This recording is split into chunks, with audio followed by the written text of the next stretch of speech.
centenaire.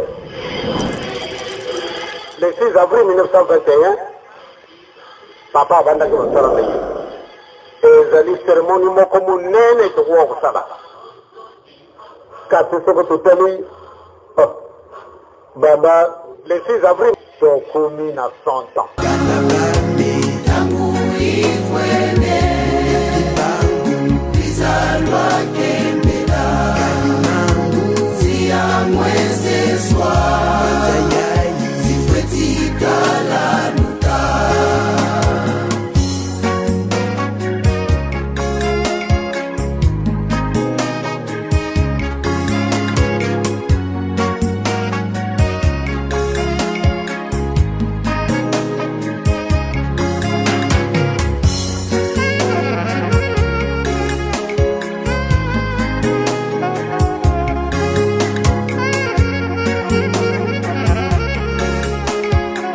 Aux années de fête de Monene, Baba, les années de naissance de la mission.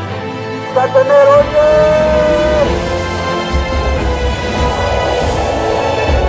Partenaire, Roger!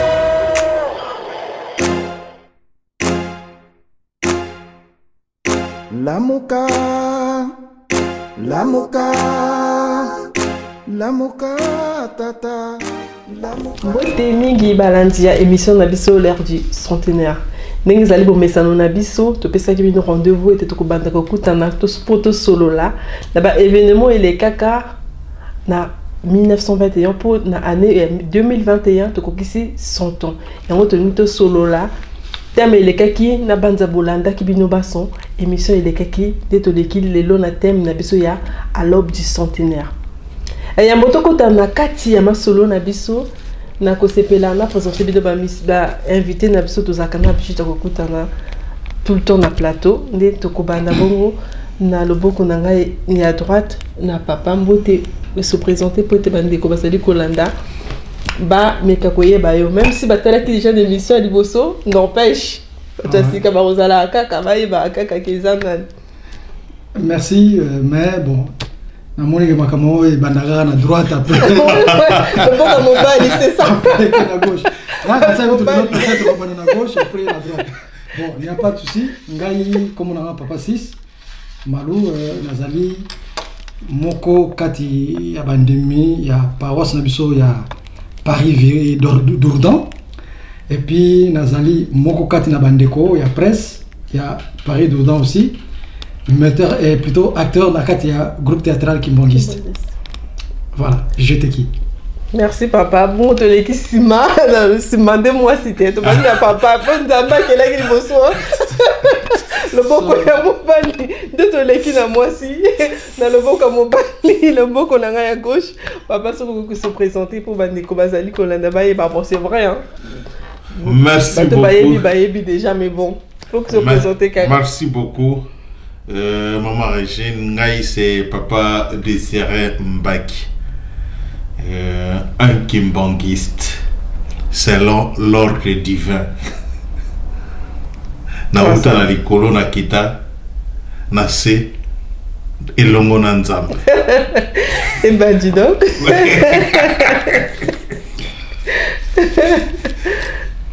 Bon, merci beaucoup. Ah c'est tout, bah d'accord.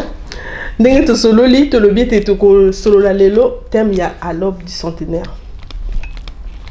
Pour tongi to yeba pour to bete arma solo mi le 6 avril le 6 avril le 6 avril papa c'est moi qui maman mu la beta kangonga ndenge to mona to yoka histoire.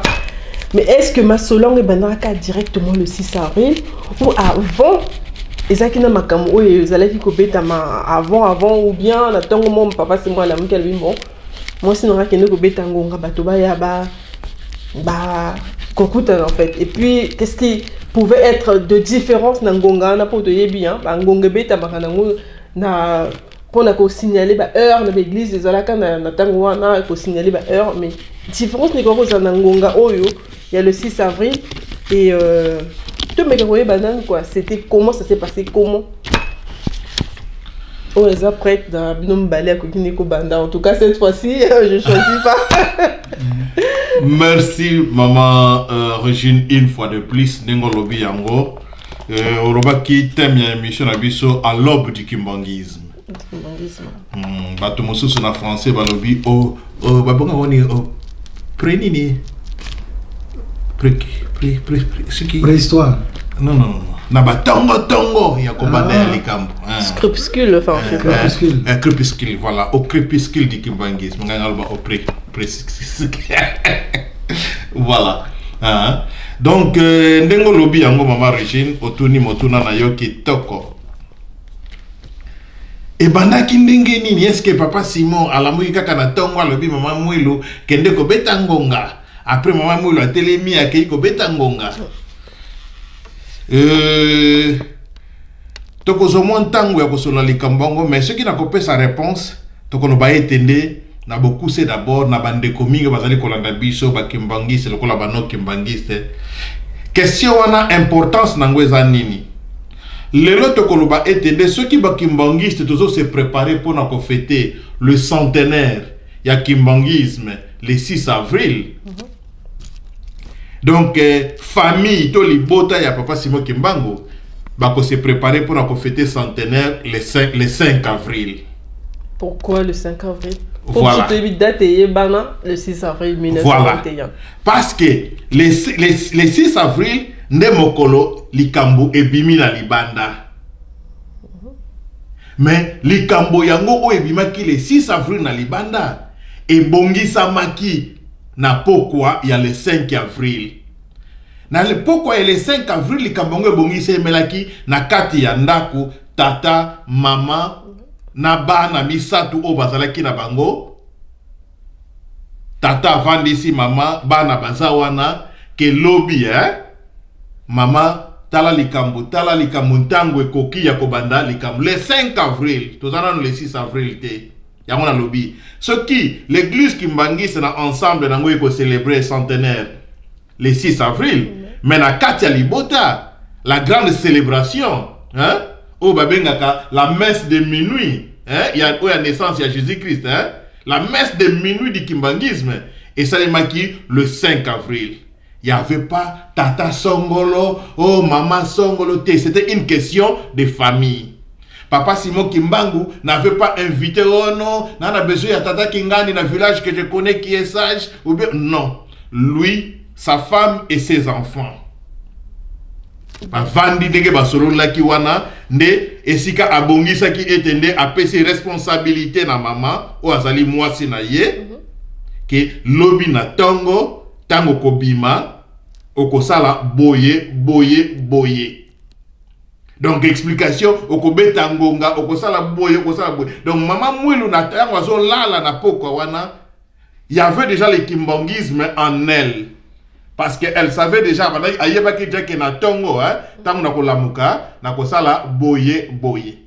le but est ça qui n'est pas pour quel but en fait? En fait, but est pour le l'amour, mais et là le bosso n'a parachevé ma quantité de ça tellement kitoko.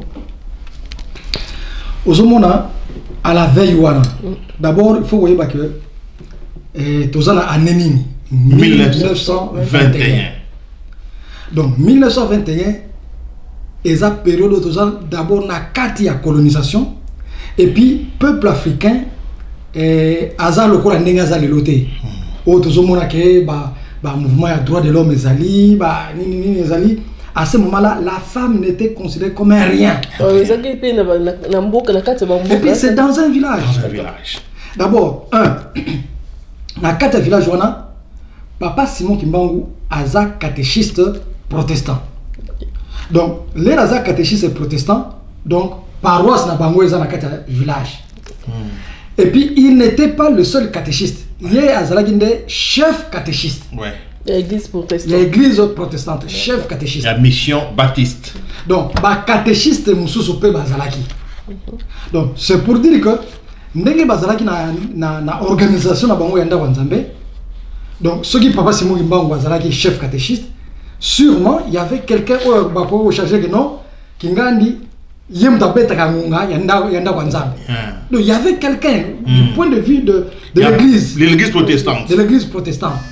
Donc il y avait quelqu'un oyo abeta ka déjà ngunga ya bango ya ba protestant. parce que ma catéchisme bazaki belé. Il y avait toute une organisation. Moi si natangwana azam mutumoko oyo d'abord na palabre à cause de malobate, à côté les malimoso mibalité, à cause de l'acte moko te oyo ko engagé public. Surtout la Béatrice, on l'a tué parce que voilà, on a trouvé que comment ça va acte. Il prend les élans. Il prend les élans. Alors, mais Papa Simon Kimbangu, cette soirée-là, il y a le 5 avril.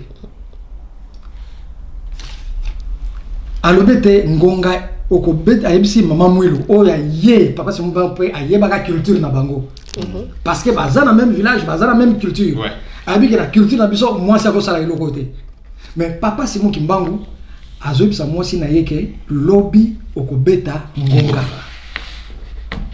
Ayebisi asali recourté suite à ma mission à ma kambana omona a bengi soit diacre moko boete que non bien catéchiste mususu que non yaka lobby na osali likambo okamusa mokili comme ça beta ngonga.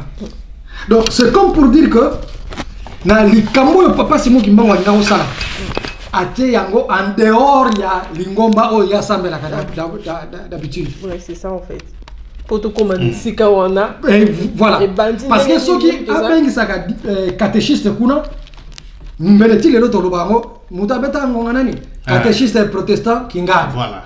La personne pouvait se réclamer du kimbangisme. Mais déjà ça ko beta ngonga ça qui na compte ya église ya protestante donc il a même pas le droit que nous soit muto bateau. Non, c'est-à-dire Papa Simon Kimbangu protestant. En tant que chef catéchiste. En tant que chef catéchiste, à quoi on peut s'engonga, il y a l'église protestante.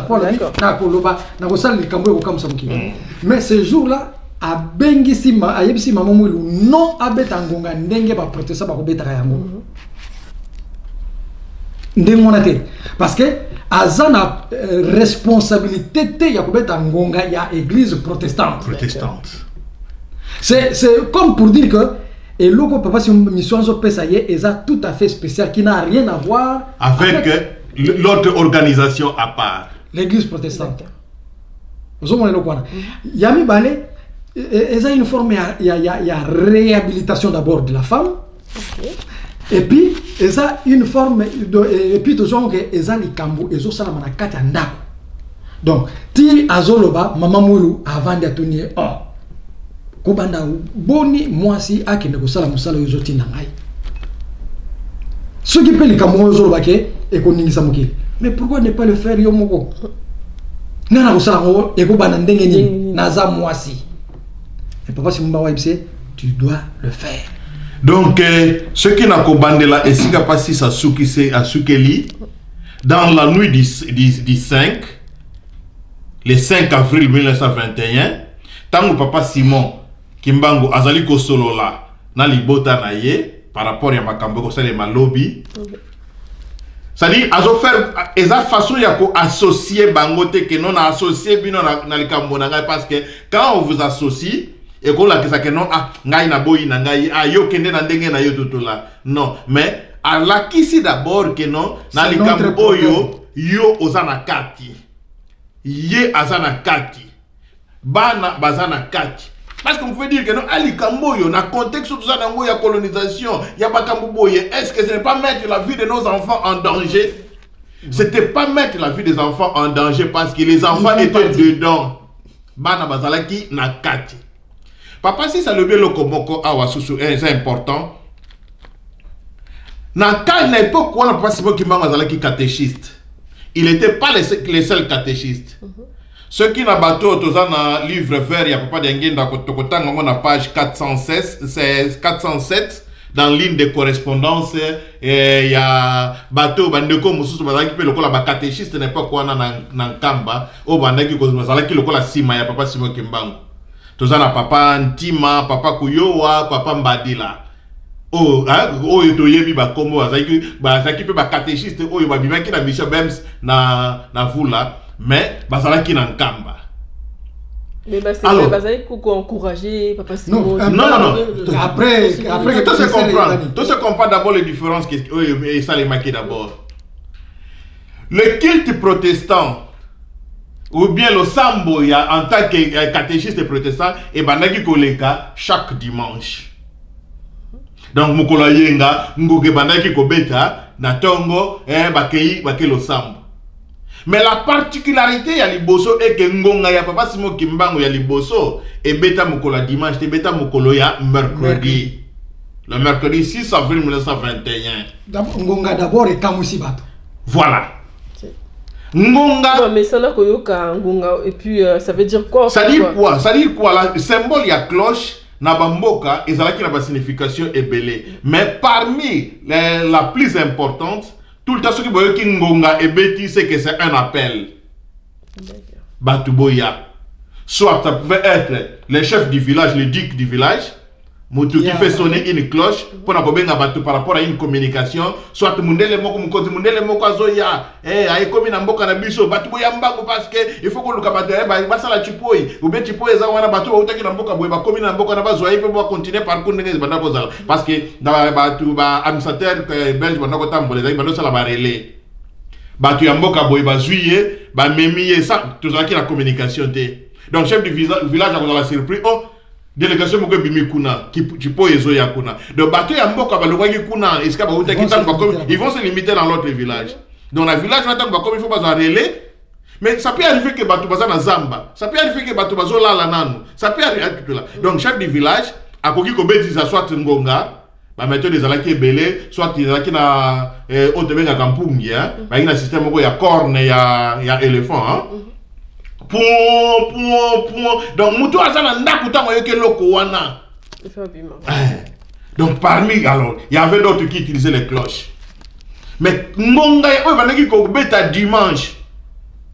Et il y a déjà son nango que non, dimanche, Ngonga bêta que bêta ka boye, pour que bateau ba kende zo kota ka église protestante, ba kende ko kota. Mais ce mercredi-là, lorsque la cloche a sonné le matin, d'abord, le premier élément de passer dans le biango, le premier constat, c'est une femme qui sonne ça. Tant que moi, ça a sonné, n'a pas tout dans le village, ça c'est une curiosité. Mais il y a place où il y a sonné. Voilà. Oh, bah, il y a des mouilou. Mouilou, et susciter curiosité. Il y a mis balai, c'est un mercredi. Papa, c'est moi qui duc du village. Maman Moula, qui collaboratrice, ya duc du village. Ngongango, Moula, Zobeta, ya nini.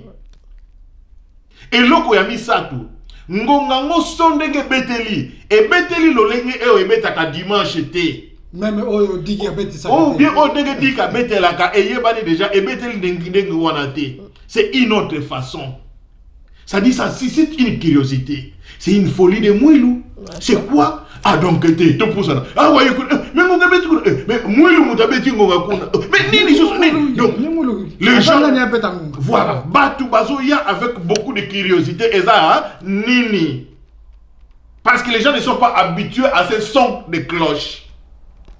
Mais nzo kanenge tout le bayango. Ngonga wene beta ki wana le 6 avril wana na 6h wana. Préparation en Salemaki le 5 avril. En famille. En famille.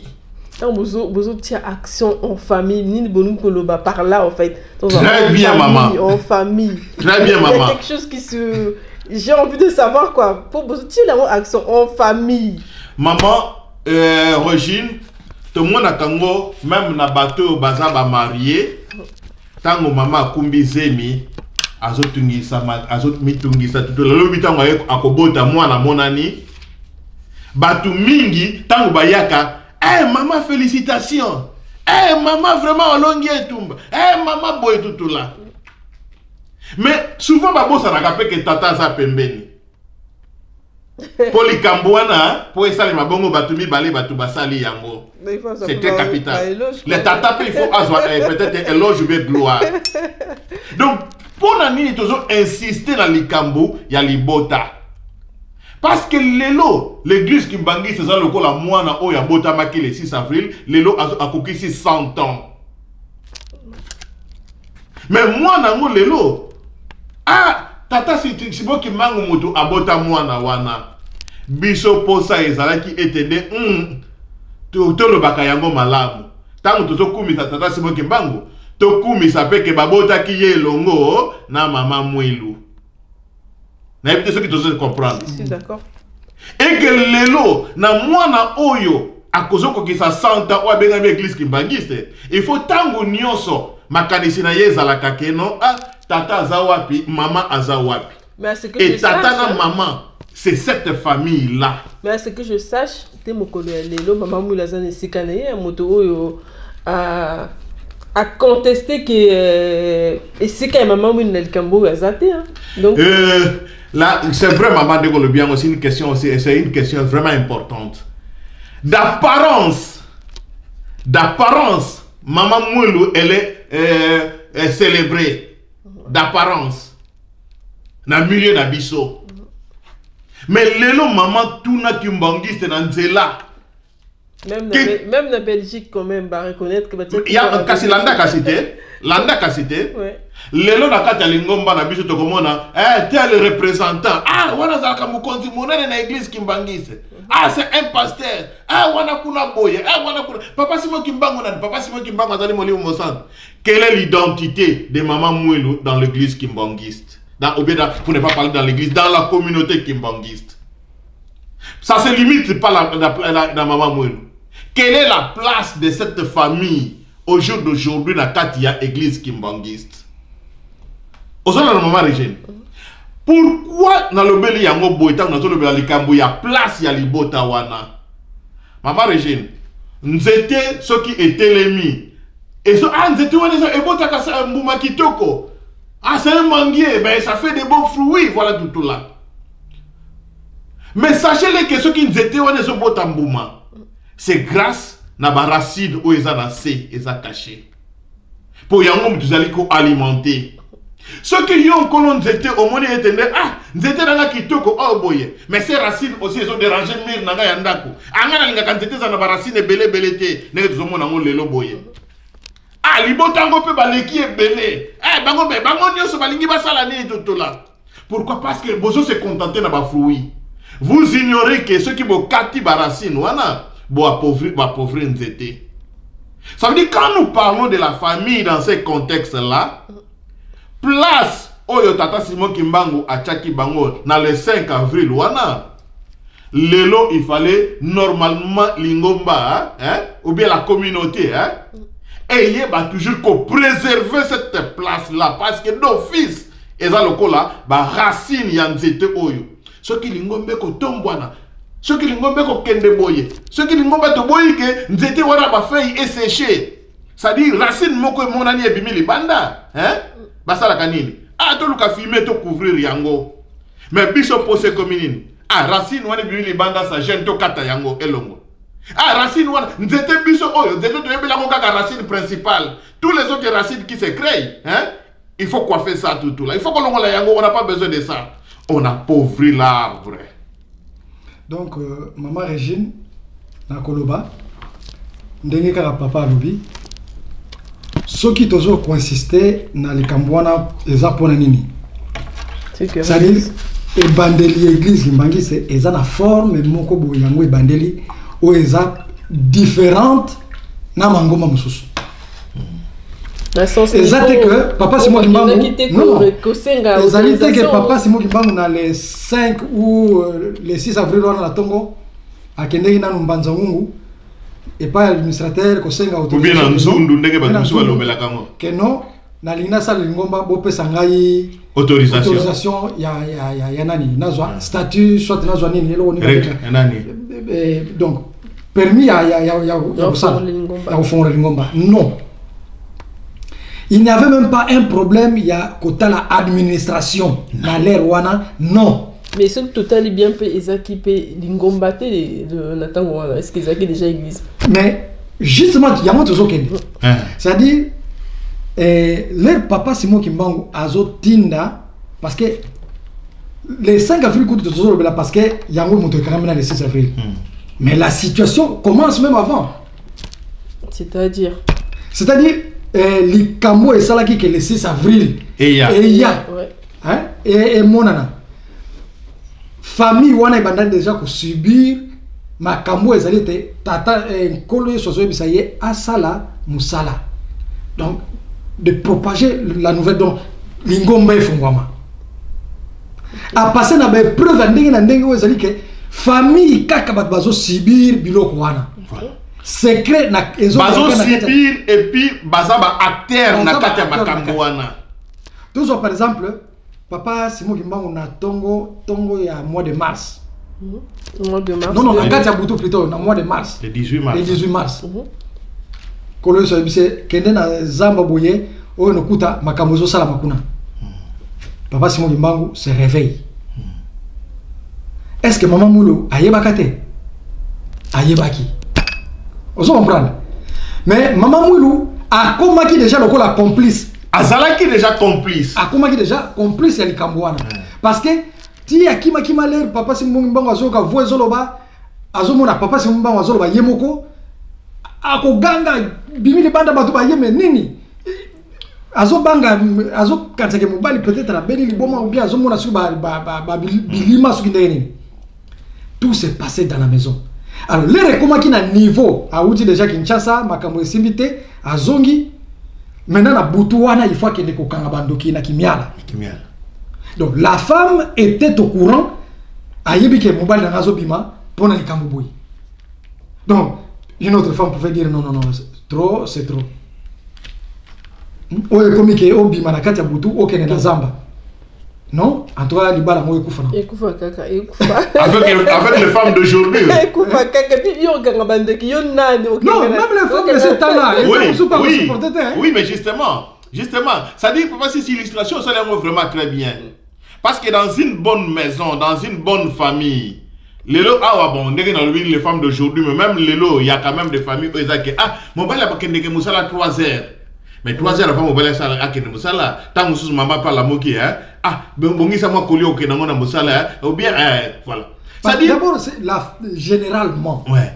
Je dis bien généralement, sur 100%, il y a même 90%, il y a des foyers où ils disent que moi, c'est un moindre mouvement, ils ont un ayokaka. Voilà. Que l'homme.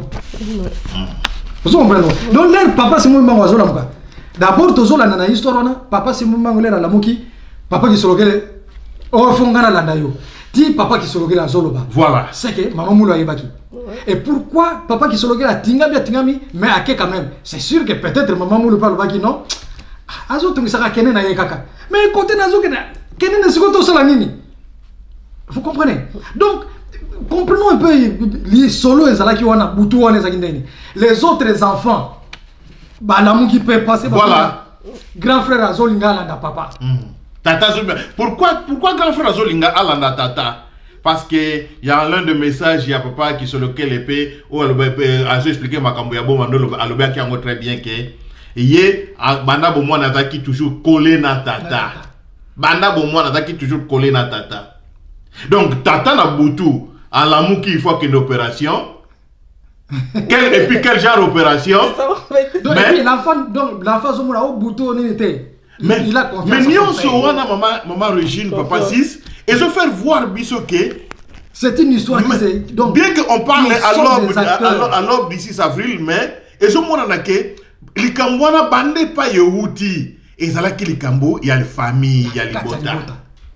Papa qui sur lequel il faut que papa qui faut kende mais si quelqu'un ça là les Cambouana bandoki et quelqu'un kangala bandoki papa qui sur lequel il y a ça wana présent. Donc ça veut dire que et ça les Cambouya titre était que ah papa bazala qui marche spirituel ah ba boye non na tangu wana papa si moi qui mbango bazala titre mon côté batoko lukela ye oh il est le prophète oh il est boye non. Maman Mouilou tu veux lukele titre té papa qui sur lequel papa Fouambanda tu veux lukele pour tout titre té. Mais mission bazui likambuya nzambe zali ko salema dans la famille. Mais ce qui est comme qui na niveau ya kokino betangonga pour ko benga bato mona teta mususu ba mona ki ba subir un peu trop balingi ba partager que mona bato mususu po ikoma ki bato mususu ba meka ko un peu charge parce que lingomba kaka biso na famille comme ça. Ce n'est pas que dépasser bango. Mais c'était ça la finalité, il y a les qui mission. Voilà. Parce que Ekomaki, c'est-à-dire c'est la mission de tout le monde dans la maison. C'est la maison qui est en mission. Alors, aboutissement nango ezali que il faut bo panza sango mokili mobimba. C'est pourquoi parole à papa Simbango ezanini na ko sala likambo oyo nyonso akoyoka yango ekoningisa mayele na ye. C'est-à-dire mokili ekoningana. Et les ngonge beti d'abord bato bakamwe o basa pembeni mais comment moi je suis vraiment que nous beta ngonga yani mususu pe ya bongo na ngonga zo beta ya ngonga ba betaka. Donc peut-être que bon ya beli mutute et c'est déjà qui m'a mbango na butu bazo mona parce que mona makambo bele et finalement on voit papa Simon qui arrive azo pesa message bato monique maintenant message azo pesa eza penza lisusu na connotation oya zalaki oya dimanche ya dimanche té. C'est très important. Dimanche, c'est-à-dire, il faut me expliquer bien. Nengue ya zalaki catéchiste en chef na protestant. D'accord. Donc message na ye est comme différent na prédication oya bandako sala soit muta prêcher ye aye ko lendi samali maté wana. Papa Sis, maman Régine, lelo tozala bandeko mingi basala amalgame. Ah papa Simon Kimbangu zalaki chrétien té. Papa Simon Kimbangu atangaki Bible té. Tout part de ces jours-là du 6 avril. Ba omeli papa Simon Kimbangu bandaki ko sala ba dimanche. Nenge balaksaki bango na Bems na Gombe Matadi le dimanche que koki ozi mukanda ya Nzambe a tokotanga na Jean chapitre 12 verset 3. Parce que partout ouais, les passages na ba protestant. Voilà. Otangi passage wana opesi un petit commentaire. C'est tout. Et bien limité, ne débordez pas parce que kuna même époque on était les noirs, disons, n'étaient pas n'avaient pas la liberté de toucher n'importe quel verset parce que n'est pas ça le biango. D'aller lire n'importe où, chercher à interpréter tout là. Mais ce jour du 6 avril, n'est pas 6 à le biango. D'abord, na kozonga la papa 6. Tango maman mou la beti ngonga, batu ba ye belé, batu bazoya. Structure ya village de Yankamba ndenge zalela ki. Il y avait aussi des villages parce que les autres monde akamoka kamboka moko mutata na Ngombe Kitsuka tout là. Nkamba était un village à part, Ngombe Kitsuka aussi était un autre village à part. Pour ne pas parler d'autres villages. Mais ngonga tango beti bateau ya Nkamba ba pusani. Bon, à l'époque où on a Nkamba Mbanzambola parce que c'était peut-être la période de transition des noms. Hein? Parce que le village Nkamba d'abord s'appelait Mbanzambola, hein? Mbanzambola. Mbola ou bien Mbanzambola. Hein? Alors, tango batu ba yé, na curiosité ya ngongezo beta, Papa Simon Kimbangu est sorti. Mais là aussi, Papa Simon Kimbangu est sorti, à Télémi, na droite na yé, que ce lequel est toujours là. En ce moment-là, Papa Simon Kimbangu donne un enseignement, mais en ce moment-là, sans se référer de la Bible comme il fait allusion à la Bible. Ça dit allusion à la Bible. Parce qu'il fait voir que Mukanda ba meme la biso, makambu o ezali kuna, ezali kitoko. Mukanda o papa Simon Kimbangu le 6 avril parle de la Bible que Mukanda et makambu za kuna ezali kitoko. Mais bato ba yeli biso yango, makanisi na bango ezali kitoko te. Et il donne cet enseignement là. Pourquoi? Parce qu'il y a une époque où ils vivre en conflit entre l'oppression du colonisateur, l'évangélisation. Partout, il y a caca, il y a colonisateur. Maintenant, il y a Papa Simon Kimbangu, il y a l'oppression, il y a détester le colonisateur, il y a détester même la Bible. Parce que il y a une époque où la Bible est allée et l'autre est colonisateur. Donc ceux qui te baignent les colonisateurs, la Bible n'est pas il faut te baignant. Mais Papa Simon va faire voir que non, il faut savoir faire la part des choses. Mais en faisant la part des choses, comment vous devez vous conduire? Descabandi kopesa. Moli mwanzambe pesa belibiso. Tokotambola na olenge ya bonzambe. Kasi totika boy, totika molangwa. Wazara basi mibale ya kabwana. Donc, un enseignement accompagné d'une grande puissance et d'énergie. Pour ça, action sur la famille. Bon, tant que moi, je suis d'accord, mais comment ça peut que moi, comme ça, nous attendons, nous sommes tata, et ça ne peut pas dire forcément qu'ils ont un rapport na makambo ya lingomba quoi qu'est-ce la eloko na biso ya famille et tout. C'est-à-dire quand nous insistons famille, c'est-à-dire ndenge na lobaki dès le départ création de l'église mangiste ezalité que papa Simon Mbango a bengi sur ba catéchiste moko boye ke boya to tout ça ba association na vandi boye bien que madame azali moi azali tout ça mais na bengi par exemple papa Désiré ah mon cher na moni tout ça l'association tout ça ndeni to préparer comme moi mikanda bon ils ont la possibilité on a que nous comptons la mairie à quel côté la mairie ce n'était pas comme ça likambo bani na kati ndako papa Simon Kimbangu azozo vision et c'est limité na yete ezui implication ya ndako mobimba parce que papa Simon Kimbangu ti maman moula zo sala abanga akima sala boye papa Simon Kimbangu asali nyonso a persuadé que ça te concerne, il faut qu'on dimelanga na likamunga na solo.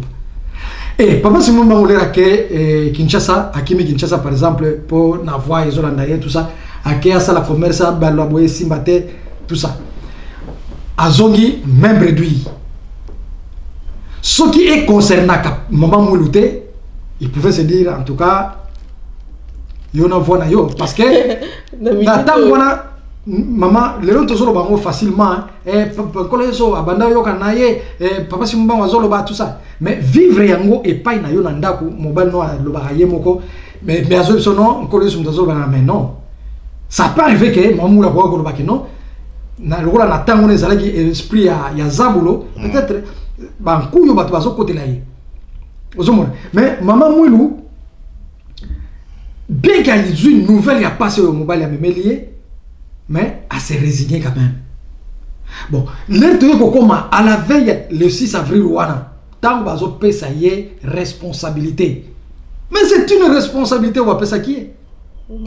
Il y a mis ça tout. Même si tu as dépassé la date le 6 avril, quand maman Moulou recevait les gens, Nankamba, Bakangi, des gens mobile à Kei, Mbana, Pandi, Bango, quand il recevait les gens, bateau bazo kende kuna babano kende la kokuta na nani avec cette maman là oya beta kingonga ozolanda et puis les bazo kuta na ye oyo mwasi wana zoloba donc maman Moulo zoloba bazo zwango en considération que tozui maloba et pas ya maman yango maloba ba komema na Kinshasa ba memi na Brazzaville ba memi partout ozolo donc et loko oya salaki na jour responsabilisation bien responsabilité oya maman Mouilou et bandinde le 5 avril parce que ça qui à la veille à l'ordre il y a famille mobimba oui maman Régine na logique au poser les questions ça veut dire quoi lelo na batata mingi ezalaka naza tata nazana bana nangai ah te nazo que ne réunion politique tout là. Bon, les enfants, bana batika la base à la tête. Hein? Ah, ma kamusu c'est qu'ils n'arrêtent que tout chabana. Hein? Mais lorsque, au centre de l'action, tata yemokopé à la kisi ke bana bazawana. Et bandi, n'est-ce que tu illustration à l'ibosso tozui, il y a papa, et oh papa s'est expliqué, il y a Boutou, il y a le 18 mars au Tolobelaka. Maman Régine. C'est toute la maison qui était éveillée. Maman Régine. Na yebite ce qui papa Simon Kimbangu appelle ça qui détaille pas papa maman Moulouké nazo kende kanga bandoki. Mais imagine maman Régine lelo awangai tozana yo na ndaku to bozana bana misa tout moi na liboso azana 7 ans. Moi je suis sportif. Makelele bakulu na bazo sala mobulu na libanda. Bon, maman Régine, moi je dois sortir pour aller calmer ces jeux-là. Et que je te dise que dans le banayo que non, bon, moi, tout ce que je m'arrive, que pourrait être ta réaction en tant que maman? Ce qui te se comprendre. Voilà, les soucis à maman, non, à protéger moi. Non seulement ça. Attends que tu peux avoir que kangaba kulu na te. Maman Régine te vandi nandaku. To lali.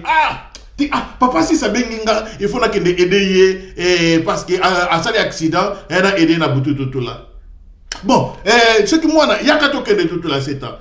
Réaction à maman qui cause la nini. Mais yo qui ne connaît pas, c'est comme moi, là, moi, tout là. Moi, on a 7 ans quand même. Parce qu'il y a d'abord que le les accidents, il y a pas de accident. Voilà. Association. Ok, t'as poussé moi na boutou boutou, ok, t'as poussé moi na boutou boutou, ok, t'as poussé moi na boutou boutou, moi na tika moi na là, moi na bouquet tout là, ma comme on que tout là, voilà. Donc quand tu poses la question, mais est-ce que ça va y quelque question d'attachement ya moi na te? Ce que ça va y quelque question d'attachement ya moi na kawana peut-être oya kolobake non, ana keyi ko kanga bandoki, de moi na kutala ngaka yeba yango te, parce que moi na ngaka lala, ça ya ko lala. Ça c'est de 1. De 2.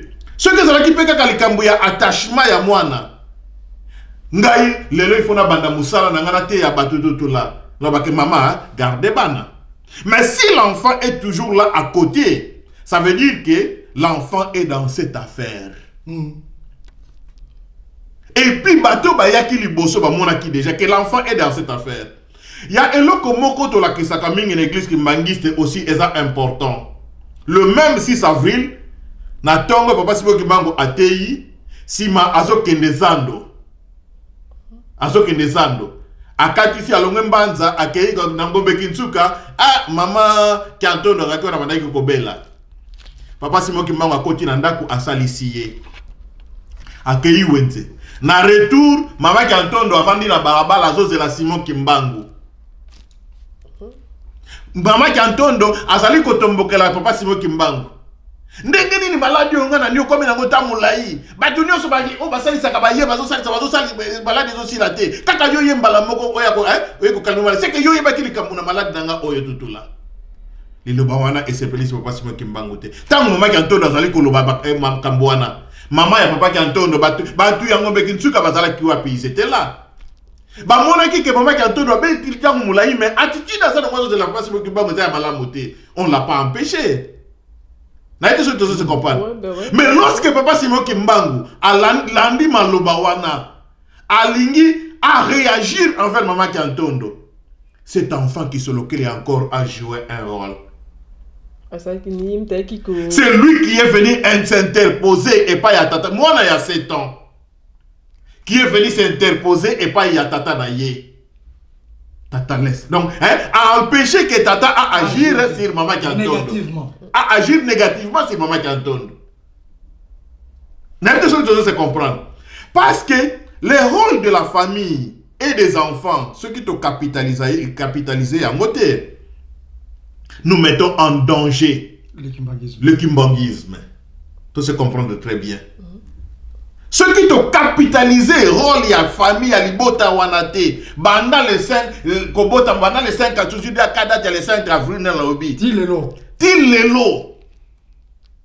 nega na otoko ça ngana sali illustration ya nzete cette racine ezolu ke pesa fente mais bango bako kwa Simon Kimbangu bango pe mutu azolu kabebe bisali ngomba fimeza wapi pocha wapi ozipa. Parce qu'on a besoin de toutes ces racines pour la vitalité de l'arbre. Bandeko ba lundi émission la biso to sali ko koma bongo ndenge émission sali ko évoluer, ça devient de plus en plus intéressant. Nga posa nangi zali na yeba ndenge awuti ko yipsa biso ke non likambo le baki ke bana bazana kati ya makambo oyo. Est-ce que c'était une façon de dire que les entreprises na biso de monter donc pour se préparer déjà pour au fur et à mesure, na passer la main au fur et à mesure nous avons passé la main comme c'est là qu'on a la famille c'est entre nous. Il faut besoin déjà la main ou c'est quoi ce que tu veux dire par là? Et nandenge au bakisi que ndenge wutu ko loba ya suka awa ya ngone na yeba o meka ko développer. Qu'est-ce que tu voulais dire par là en fait? To yeba nanu que eza racine, il faut ce que tu pèses bango ce que tu tiki bango basalate. Enfin, j'ai envie de comprendre parce que les gens na lingomba l'église ezaka pouvoir que koza ka ya mutu moko te na lingomba koza te que bino ka mutu boza na facilité ya côté ya ko pesa lilo banzambe enfin badon comme on dit na Bible badon ezala ke belé mutu koza badon. C'est ce qui fait que l'église ezala ba kengi ba pasteur ba chacun apporte quelque chose. Ça veut pas forcément dire que il faut kaka ezala bato pour bangonde muto. Banda qui va, je sais pas comment le dire en fait. Non, on vous comprend. Ouais. Mais c'est justement la particularité, il y a l'église kimbanguiste. D'accord. Suite aujourd'hui, dans la Bible, Ésaïe chapitre 8, verset 18, Balobi Bouya, verset 8, chapitre 8, Ésaïe chapitre 8, verset 18, je lis au nom du Père, du Fils et du Saint-Esprit. Me voici, moi et les enfants que l'Éternel m'a donnés.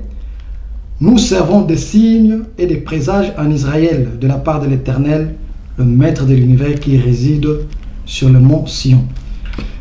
Tokena 24, verset 24, Balobi, Ézéchiel chapitre 24, verset 24, Ézéchiel, Balobi, Ézéchiel est un signe pour vous. Vous vous comporterez exactement comme il l'a fait. Quand cela arrivera, vous reconnaîtrez que je suis le Seigneur, l'Éternel. Et puis, dans le passage, sur Ésaïe, je vais chercher ça. Où est-ce que parole natie et painayo et koki et kolong et gozala et painayo na banana nayo na banaya banana yo jusqu'à l'éternité. C'est-à-dire le sacerdoce oyo papa Simon Mbangu azalaki nango, c'est un sacerdoce royal. Un sacerdoce royal. Ndenge Bible lobby, je vais chercher le passage justement. Où ils ont dit que et l'omwe pas na yo na bana ya bana. Donc la parole que j'ai mise dans ta bouche restera pour toi, tes enfants et les arrières de tes enfants jusqu'à l'éternité. Donc les cambo papa c'est mon wazwaki et ils ont ndenge mokote ya n'importe qui a zui ya ndenge batunyo so bazo sala ngomba te. Ngashi na sali lingomba na salamo parce que na zana posa na sala lingomba peut-être philosophie mo na zui peut-être pensée mo na zui et voilà. Mais il y a papa Simon Mbangu lui-même a une personnalité divine. C'est pourquoi sacerdoce na ye ezali royal, ezali divin. Alors, il y a un moni tango a bandi musala wana libota na ye ezala kati ezo jouer rôle wana. Ce qui est différent au comparé église mangiste na mangoma mususu moyeto tanga ba kombo ezali te. Non, on peut se permettre. Papa 6. Oui. La question elle est bien posée maman Origine. Au moins il y a l'illustration. La nuit du 5 avril, Papa Simon Kimbangu, avant d'envoyer Maman Moura Kebetangonga, a ça qui n'est d'abord nomination T. Vous avez Lelo bêtise mingi tozo sala mingi tinabiso ba kimbangiste d'abord nde yango wana. Libote ya Papa Simon Kimbangu tolingi total la bango kaka en fonction des titres. Les titres oyo batu bazali kopesa. Ça veut dire lelo mutu mingi ya koluka a respecter papa d'Engenda pour nani pour ayem de représenter l'État de l'église. C'est tellement banal que ça. En 1921, papa d'Engenda a participé dans cet exercice. Il avait quel titre? En 1921, ce qui est aussi jugement à papa Simon Kimbangu et le que Pesango impact, c'est le témoignage qu'avait porté un fils de 7 ans. Sur plusieurs accusations, les colons ont accusé à tout là. Cet enfant, le colon va préparer qui peut instrumentaliser, qu'il y ait à quoi il s'attend à y mais aïe ko tombe la tata na ye, papa qui sont lequel. Il avait quel titre? Aux autres origine. Ce qui est ok dans la Bible, papa si n'aime tout ce côté dans la Bible, Jean 3,16. Jean 3,16. Jean 3,16. Rapidement, papa 6, pardon. Jean 3,16. Jean 3, chapitre 16. Non, Jean, chapitre 3, verset 16. Oui, Jean, chapitre 3, verset 16. Ouais. En effet, Dieu a tant aimé le monde qu'il a donné son Fils unique, afin que quiconque croit en lui ne périsse pas, mais ait la vie éternelle. Merci, papa 6. Tout ce que l'Iwana. L'histoire de la Bible, et la qui que Nzambe ne bandeli, atindi ba prophète, atindi ba messager. Mais et comment qui tant mokoboy pour racheter le monde, hein? Il n'a pas envoyé un désiré pour dire que toi tu es encouragé tout là. Il a envoyé son fils Pourquoi il a envoyé son fils? C'est là où Jésus dit que celui qui m'a vu a vu le Père. Pourquoi? Parce qu'il est dans le Père. Il est dans la mission du Père. Il est dans le corps du Père. Et Lelo Oyo, la Bible nous le dit, je suis le chemin. Celui qui vient par moi, celui qui veut aller au Père, est obligé de passer par moi. Nege papa si salobi yango. Oui, c'est vrai, Bamangomba, tout le monde nege salemeli, Pierre, Alogé, Kuna, apôtre, Paul, Akei, Kuna, passé tout là, on a vu ce qui s'est fait avant de tenir à concile de Nicée. Nous, au jour d'aujourd'hui, réellement, ceux qui ont la conscience que l'histoire peut nous renseigner. Tout le canon de la concile de Nicée, c'est un type kimbangiste. Non. Tout c'est comprendre que Papa Simon Kimbangu a tant aimé le monde qu'il nous a donné une descendance. Qu'il nous a donné, hein? Que nul ne peut aller au Père sans passer par elle. Et, Nani, c'est quel est l'autre livre? C'est Marc, c'est quoi ce livre qui parle que si je ne vous ai pas laissé une descendance, vous serez devenus comme Sodome et Gomorrhe. Romains 8, Romains 8, 29. Non, papa, on gagne le temps pendant que vous le cherchez. Ouais. Ça, c'est la Bible qui le dit, c'est une illustration. Au jour d'aujourd'hui, maman origine, tala église yankolo yesu, batunenge bazosala na liberté mangomba yankolo yesu. Tala aventure o ekoti na kati ya lingomba yankolo yesu. N'importe qui est libre de se tenir un matin et de dire que non, moi Dieu m'a dit, moi Dieu m'a dit, moi Dieu m'a dit. N'importe qui est libre. Atele barakwe moko boye, asali moi li gablo na ye, ou c'est lui le maître. Bon kabela nzambe, mais c'est lui qui perçoit. Jamais se soucier que mais Koloye soit il a qui passe tout là. Non, Koloye a souffert. C'est pour nous sauver, justement. Mais justement, c'est ça. Mais ça veut dire quoi? Au jour d'aujourd'hui, nous avons cette grâce. Oh, Papa Simon Kimbangu nous a fait voir à travers les faits et gestes que je suis dans mon sang. Je suis dans ma descendance. Le livre, Nazali la 4. Oui, le livre de Romains chapitre 9, verset 29. Ouais. Il est écrit. Et comme Ésaïe l'avait prédit. Ouais. Si le Seigneur des armées ne nous eût pas laissé une descendance, nous serions devenus comme Sodome et nous aurions été semblables à Gomorrhe. Mais tout à l'heure, les gars qui n'a qu'à Sodome na Gomorre. Ça veut dire illustration on a Kimbangi c'est ekoka qui peut servir biso. Quel lelo hein? Libotawana, Papa Simon Kimbangu a tchaki na place de choix. Ce qui te cueille même dans le livre à Genèse, quand Dieu conclut l'alliance avec Abraham, il a dit, cette alliance que je conclue avec toi aujourd'hui, cette alliance éternelle, je l'ai conclue pour toi, pour tes enfants, pour les enfants de tes enfants, pour donc na descendance na yo nyonso nzaba zo conclure alliance na Abraham. Oui, c'est vrai que ça c'était une alliance charnelle parce que Dieu conclut l'alliance avec l'homme. Mais awa, Papa Simon Kimbangu, à la question c'est une alliance de sang. Une alliance spirituelle qui se base sur le sang. Parce que ce que tout le monde a dit que Banda et Bandeli, Papa Simon Kimbangu, non, Banda bossa la pembeni, bossa Banda Mike, je vous épargne de ça tout là. Non. Maman Régine, non, tout le bango awa. Maintenant, moto, à ça la illustration, il y a famille na ye. Les autres sont dans l'église kimbangiste. On a un pasteur, monsieur on a dit pasteur, on a un kimbangiste. Hein? Et ce pasteur qui gère une paroisse, moi on a un kimbangiste. Il peut nous dire que non, à l'objet il y a un koufa, moi on a un hérité. Les kimbangiste va accepter ça? Déjà ça passe pas. Parce que toi tu as été appelé. Mais les noms na kati ya libota Papa Simon Kimbangu. Ils n'ont pas été appelés au kimbangisme. Mais ils sont le kimbangisme. Ceux qui se comprendre.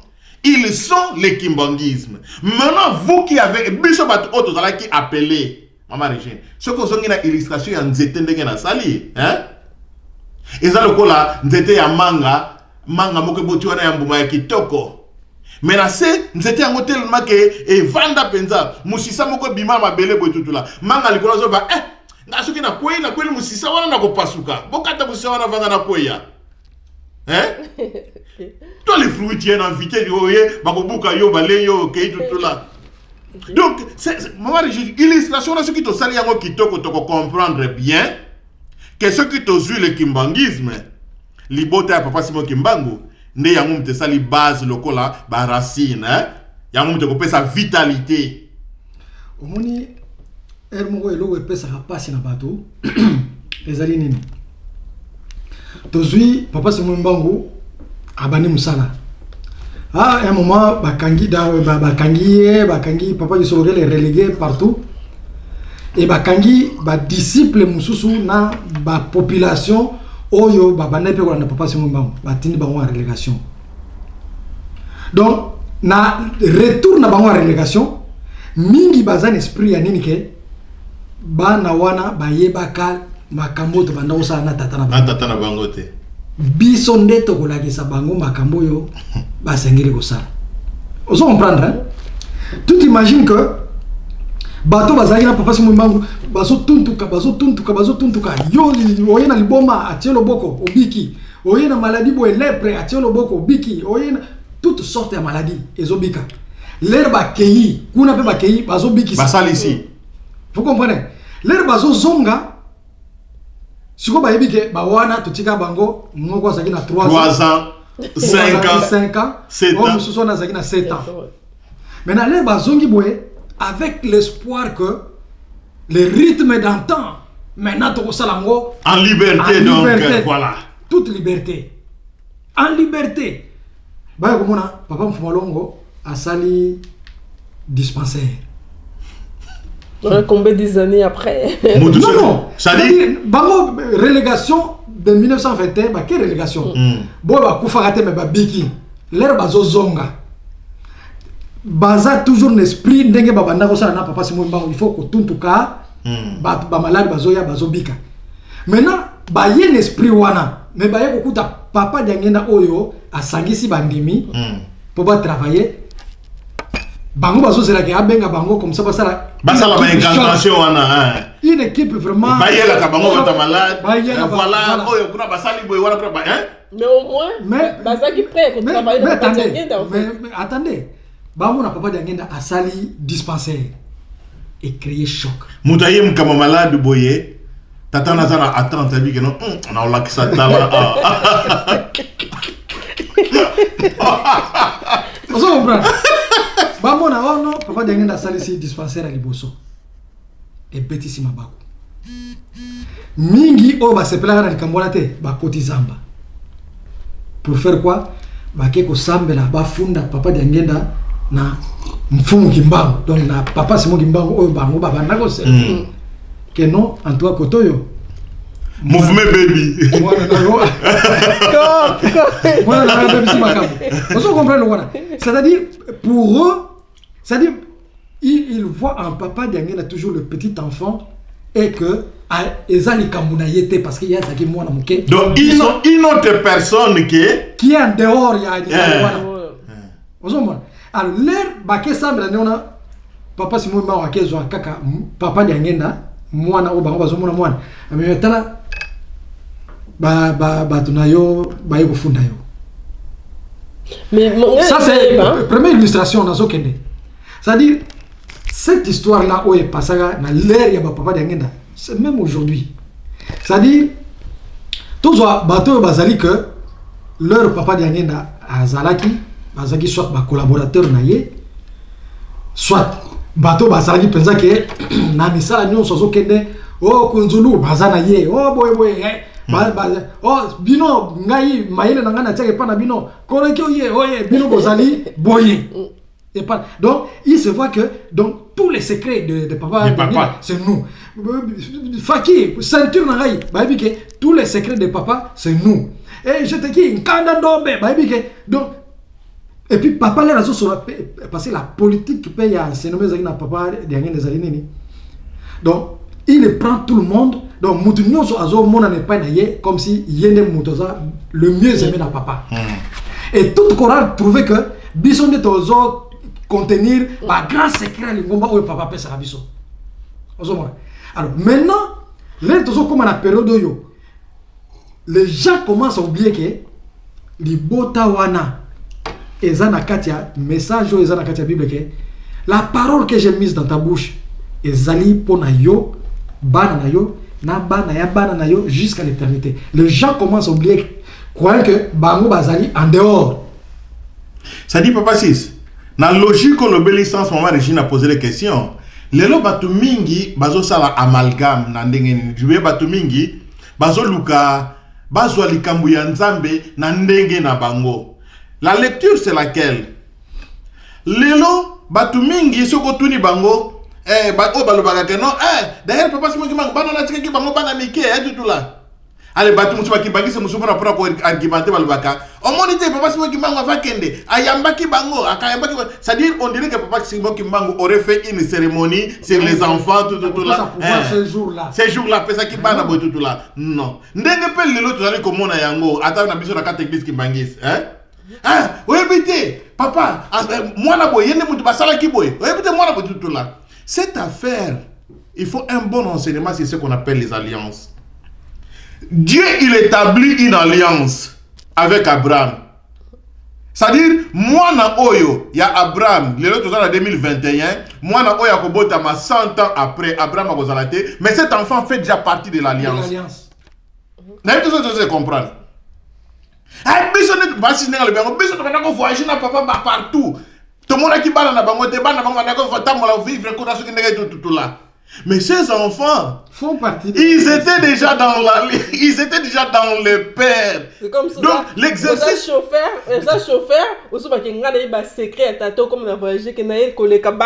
Voilà. C'est quelque chose de comme ça. C'est là la lecture. Il y a battu. Ça la biso passi. Dans mon collègue à l'élo, niveau même église qui mbangiste ou bien la musique belé. Parce que tu les Cameroun ce n'est pas une question de dire que non, papa, papa Dengenda, avant que ne soit à sala qui cérémonie na bana, non, ce n'est pas ça. Et puis, maman Régine, ce qu'on dit, c'est sur les alliances. Abraham, Dieu a établi une alliance sur lui et sur toute sa descendance. Donc, parole. Ils ont été tous nommés sur le même décret.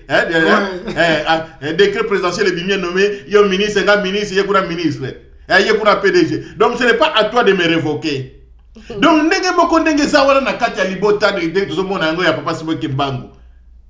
ce n'est pas un fils qui va dire que non, comme Yaya, bon, omoni, pour que yo osala. C'est-à-dire ils sont sur une même plaque. Ils tournent sur une même plaque.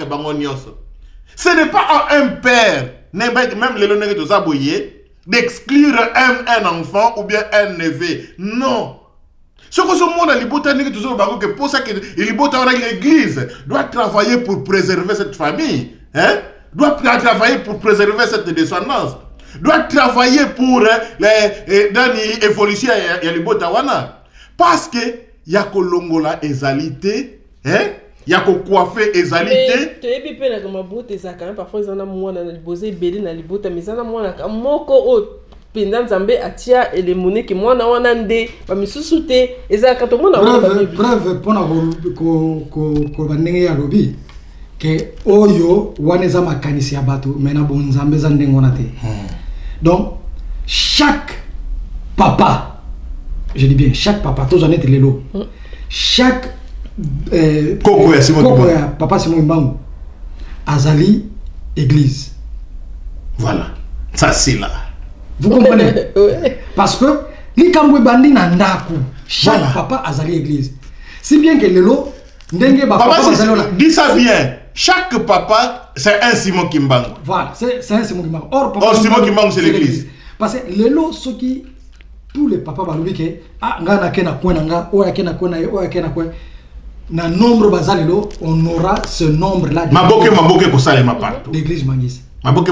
Parce que place nous sommes là, aza lokola aimant bato ba okendeka pour se ressourcer tirer sève oye eza panaye donc yango moni ceux qui t'ont insisté qui na famille parce que dès le départ ndenge tolobi à l'aube du kimbangisme qu'est-ce qu'il y a eu à l'aube du kimbangisme papa Simon Kimbangu qui avait cette mission en tant que Nzambe parce que biso ton numéro lelo que papa Simon Kimbangu Nzambe vu to vandi ce qui mutu so azola na biso andimité azela pardon azela temps parce que Dieu se révèle à qui il veut le temps qu'il veut au moment qu'il veut donc papa Simon Kimbangu en tant que Nzambe abandi likambo wana abengaki te ke non diacre moko protestant yaka et catéchiste protestant yaka bien mfumu na ndenge ezana ba protestant donc bato baza ki net ba sage ezana komo mo ba pesa ba ke yaka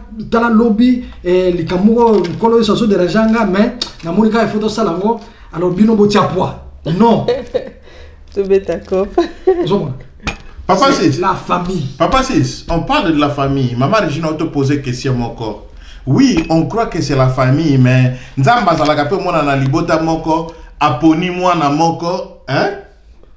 Parce que tout le monde yango, famille à David, hein? Na libota na bango bazalaki ebele Nzambe aye azui David, atomboli David. Joseph, donc voilà quoi. Bankaya ba Joseph, bazana bona libota mais Nzamba atomboli boye. Maman Régine, tu sais comprendre bien. Til lelo oyo ndenge tozali boye, Nzamba zali kopona batu. Til lelo Nzamba ponaka batu. Que non Maman Regine famille wana kuna na moni lelo bazana nzala. Lekela esika wana parce que nzela na yo bakozali po mpamboli bazo eloka kolia. C'est une mission divine. Alors biso yango te tozali kolobela na minito ya lelo. C'est il faut un bon enseignement na cadre où étaler les alliances. Dans l'enseignement sur les alliances, on parle des alliances instantanées, des alliances particulières et puis des alliances éternelles. Tangu Nzambe azali kopambola Abraham, yona libota na yo mobimba. C'est-à-dire, mwana nyonso azobota na descendance ya Abraham, azali mwana ya alliance, mwana ya elaka. Maintenant, na kati ya bana wana, c'est peut-être que moko kozala roi. Na biso batu bokomona ke ye roi c'est que yene Nzambe mutapamboli ye please mais kozala roi yango te muteko kotia yo na bokonzi ya likolo qui est plus grand qui est plus grand na miso ya Nzambe peut-être oyo bino bomoni ke yende oyo to moni comme papa sala ki bozo ki yende oyo boye mais peut-être ye wana isika sala yibi ke non bon na likambo oyo c'est vrai ça ya ngai mais na likambo wana kuna eza ya papa 6 na likambo likambo na papa sisi ngai ba pesi ngai yango te mais wana likambo mais mais muto mosusu za na likambo ngo o azana ngo na kati alliance on Nzamba établir et ça a un impact avec peut-être pas avec toi l'humain et les autres se comprennent lelo oyo passe na biso nebiso ba kimbangiste tellement que nous sommes affamés nous sommes assoiffés. Pour ça, nous voulons un chef, que ceux qui n'ont laissé, c'est tel chef, nous allons se retrouver. C'est juste ça les calculs. Mais nous ne pensons pas par rapport à monsieur et à papa Simon Kimbangu.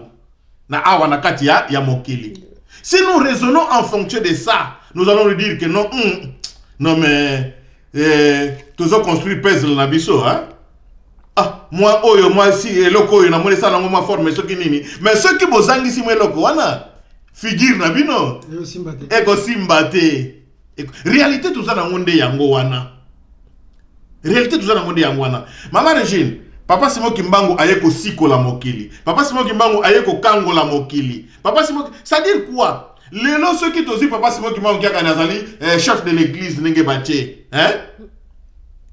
mais motomoko il faut azala wana peut-être ko azake non yene mtu apesi mtu ya ba malade yende mutako kende na ba prison pour que ça li sabatu tout là mais ba prison ko ndenge zaleli lelo boy akokende le kuna ndenge nini c'est autorisation peut-être bon comme on a mutu na sali comme bakangiye akoti pe prison akoti pe prison nzoka kokota na liwa ya nkolo yesut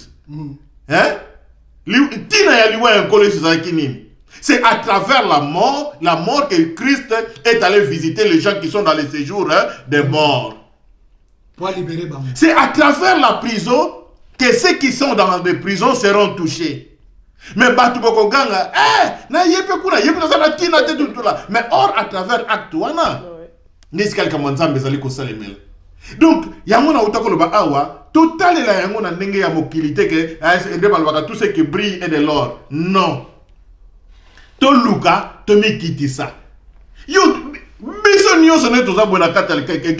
sommes comme des invités. Nous avons entendu la cloche de Maman Mouilou qui nous a appelés. Et nous sommes libres de partir. Et quand Maman Mouilou nous a appelés, il avait tous ses enfants et sa mais postérité. Oui, mais non, mais avant que la cloche ne sonne, ils étaient déjà là. Voilà. Il y a un lobby. Ceux qui vont célébrer le 6 avril, Libota est célébrer le 5 avril. Les juifs sont d'accord sur la réunion, ah, lobby to bimisa mouvement, ma solo on est à cause la mouvement et les cas les 5. Nani papa si tu le bango awa. Ba catéchiste bazala qui en kamba. Ces catéchistes ont des descendants jusqu'au jour où bazana, bazana église qui mangis. Mais nani on le baké non, le 5 avril. Nai koko nanga zalaka na iska masolo salimelaka. Personne. Tout le monde sait tu. Et si comme solo salimelaka poko pe bimalibanda, oh le roba ko tout la ngotolo kaka la descendance. La descendance oh ya bakila papa Simon Kimbangu. Mais le 6 avril, Nano Kolobake il a approché papa Simon Kimbangu sans entendre là avant que la cloche ne sonne. Personne. Biso nyoso toye. Oh, ngai premier suppléant papa Katembo.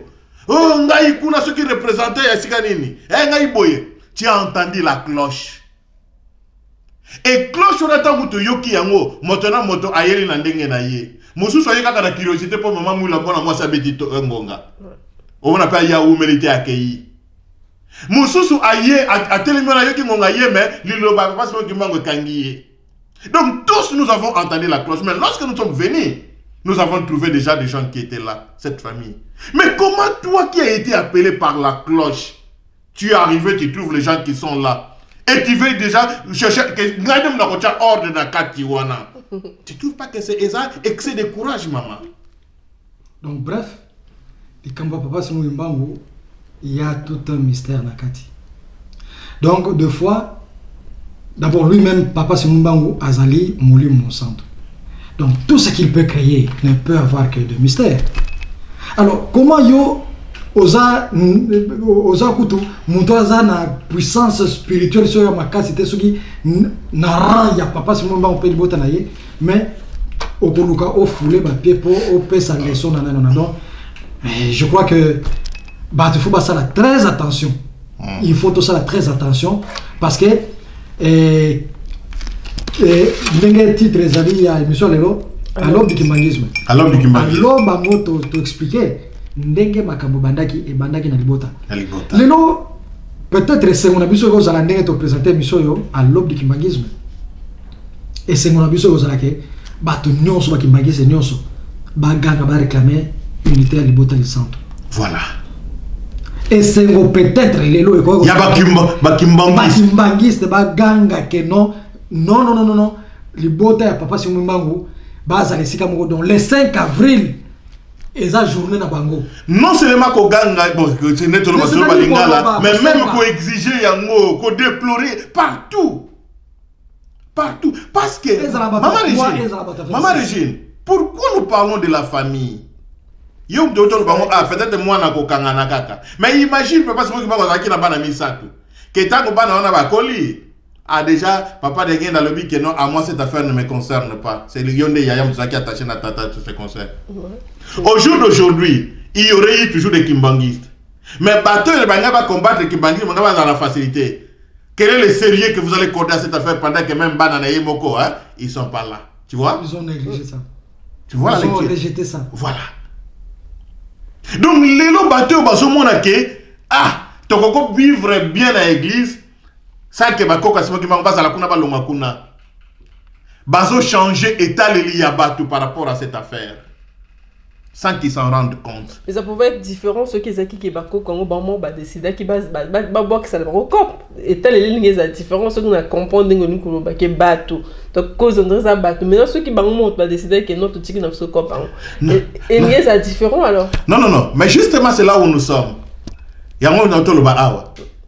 Est-ce que le loko komoko ya Simon Kimbangu a koki côté le a se déclaré que non, moi je suis pas affecté par ce virus. Si, hein, comprenez l'expression, hein, si je dois appeler ça ce virus. Koko moko lelo ya papa Simon Kimbangu akoki côté le ma ke ngai na nzoto na ngai likambo Kimbangu ezate. C'est impossible maman. Impossible. Pourquoi? Parce que le premier symbole yangoyo. Ce qui nous mutalinga ça l'expérimentation. Et si ka nyonso, oh arrière petit-fils ya papa Simon Kimbangu azali. Que ce soit ceux qui n'a la logique, ceux qui alignent tout là. En dehors de l'église, vous ne manquerez pas de trouver les gens qui l'approchent. C'est un symbole, c'est un indice. C'est un indice. Indice, quel que soit les camboyo yebeli papa moko. Oh non, wana kutungana yebeli na mabe moko boye. Eza na moko te à l'autre. Descendant moi papa Simon Kimbangu aye ko fina na buto. Maman Régine, ça je te dis hein. Donc soro loti descendant c'est Simon Kimbangu na tongo ko bimaka ne semo. Voilà. Quel que soit descendant voilà. Ezala papa Misatu ezala bana na bango to za na bango le lodo ba. Ezala ba koko na bango, ezala ba koko na bango. O lote la bango kaka na ndenge malamu. Maman Régine, je continue na indice autopesi na pesi wana. Biso na mona yango na mboka batu basala ka test à diabète ndengeni. Hein? C'est si facile que ça. Les cas wana za mona mwasi, ceux qui mongo sala za mona mobali, les cas na semanda ko n'importe quel endroit pisser. Si dans tes urines il y a du sucre, les fourmis vont venir là. Ozomona? Ça dit lelo. Tambo la sala investigation. Ah non, tu ne trouveras pas. Mais pourquoi les gens s'approchent? Parce que les lots, on peut comprendre parce que dans la chose spirituelle, oui, les gens, mais ça, dans mes sous-sous, donc, que les gens sachent que mais pourquoi ça? Parce que papa Dengen le dit bien. Et si Kanyon Sozali, présence, il y a grand-père na Yuezawana. Ozona na marige. Ça dit koko yamona toloba. Koko nino koki kote le maloba ke non ngai naza infecté te na virus ki. Koko nina koki kote le malelo aloba etende à côté na ngai en tout cas moi je fais des investigations. Ngai na pemé na ngai azalité. À moins qu'il le fasse par à moins qu'il le fasse par ironie. Mais même s'il le fait par ironie, l'andela indice comme on a mais moi bana on a bazala kana koko ya maman Christine. Voilà. Azane koko maman Christine mais les gens l'approchent. Hein? Des fois quand maman Christine a vu mais bon bébé c'est là moi na mais oui alors pour mon besoin que de fuka mais là pour nini. Les gens peuvent se le dire. Mais parce que, il y a une présence qui est là. Et cette présence, elle a programmé que bon, moi, papa Martol, comme moi, a commis na 18 ans, bon, tu as activé si il y a présence à grand-père Ezala. Hein? Non. Non. Depuis que Abota Maki. Donc, Tomito Lovaboye. Considérer papa Simon Kimbangu avec toute sa force, toute sa grandeur. Mais en rejetant sa postérité, c'est manquer à l'essentiel du kimbanguisme. Bandeko balandi na maloba kitoko ba pesi biso en tout cas malheureusement ton abiso de senga biso photo succès émission mais dès to lobby to bandokuta na biso to kuta na de émission comme les années à centenaire ma solo ko zala kaka ndenge za elengi boy ndenge ba biso ko ceux qui ont considéré les beaux tawana te ozana pasi ba bisi biso bon quelque part ba bisi biso jusque to ganga que bazala esika moko les sika hollandais nordique n'opesa maloba ba invité na biso bazana liloba ya suka o ba ko pesa biso en tout cas pour toka bwana bon dans ça la choix ou bien oui peut-être ngam na bandaki et n'a préservé droit de naissance parce que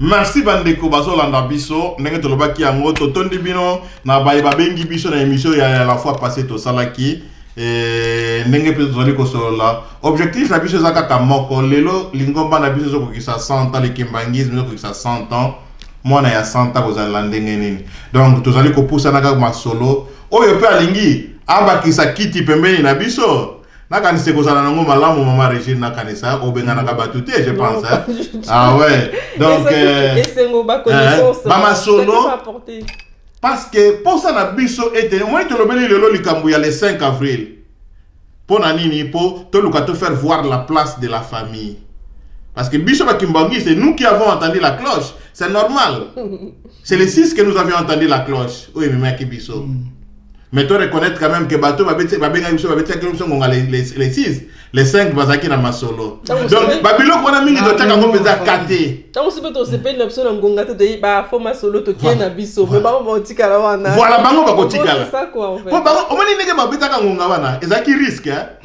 imagine que babiti ngonga batu ba yena mama to ko sota mulaite peut-être to ko zongela li un thème yo hein attends voilà parce que de ce côté là total il y a voté hein et l'autre jour là qui s'appelle qui bon Zambie parce que l'homme aussi habité kakabongo combien de personnes nga désiré mbaki lelo na bengi mama Régine lobi na toko betela nga bato ya to mec la Champs-Élysées vraiment donc ya wana lobi bandeko masolongo elengi mama Régine kotikate benga kabiso tango nyoso to ko répondre kolobela likambo ya papa Simon Kimbangu na esengo ya boye kolobela libota papa Simon Kimbangu na esengo ya boye ozomona parce que biso to yaki wana to yoki liloba to lobi to kotingaba to kotikala mais nous avons fait aussi la part des choses ndenge to kutela kibino hein tata mama mwenu na mwa bana na bino misato hein biso to ko bougeter respect. Bolo bela biso kaka. Bolo bela biso kaka. Bo pambola biso kaka. Bo sala biso, ouais. Bo sala biso to zala. Bo makambo ko leka. Bo biso to ndimi kopango. Donc lilo banana sukande yango na pona mkola lelo. Bon, ngai eloko nena osenga kaka na biso baye tozolanda kimbangiste no kimbangiste. Po kimbangiste ou non kimbangiste banso ba bike papa si mbanga azali ba non kimbangiste ba bike azali héritage historique na biso patrimoine universel azali volozi la biso ouais bani réveil hein réveil spirituel tout ça de l'homme noir alors l'air bani réveil wana il faut to ibake azalaki donc to la qui si place masolo ya réveil bandaki donc ba tamboli ka moi trajet moulai na ba problème na kata ndako donc tout le monde baza ba yeba ki likambo moko ezo munda na kata ndako ko ebima les 5 ba vandi ba sololi conclusion zo miki en tout cas lobby lancement officiel donc eza likambo oyo bango ba yebi tina nango donc eza kitoko te yo mutu ba bengi na invitation o bana osa ndeni.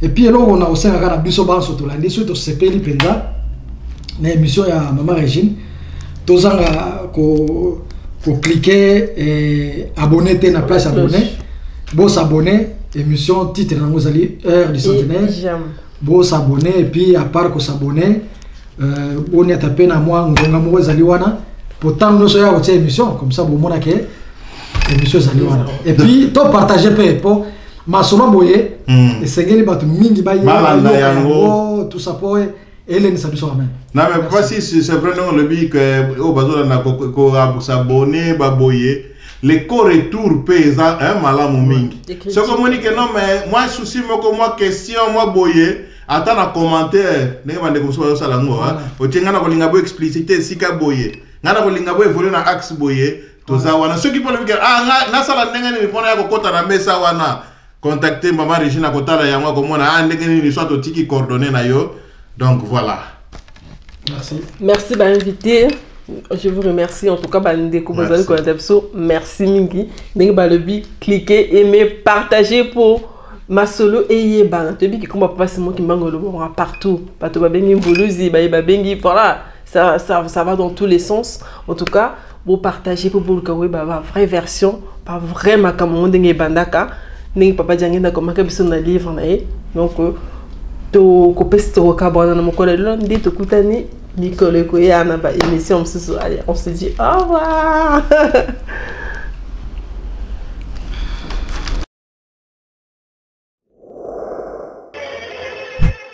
Centenaire. Le 6 avril 1921, papa bandaki mosala na ye. Ezali cérémonie moko monene tokoka kosala. Kasi soko totali baba le 6 avril tokomi na 100 ans.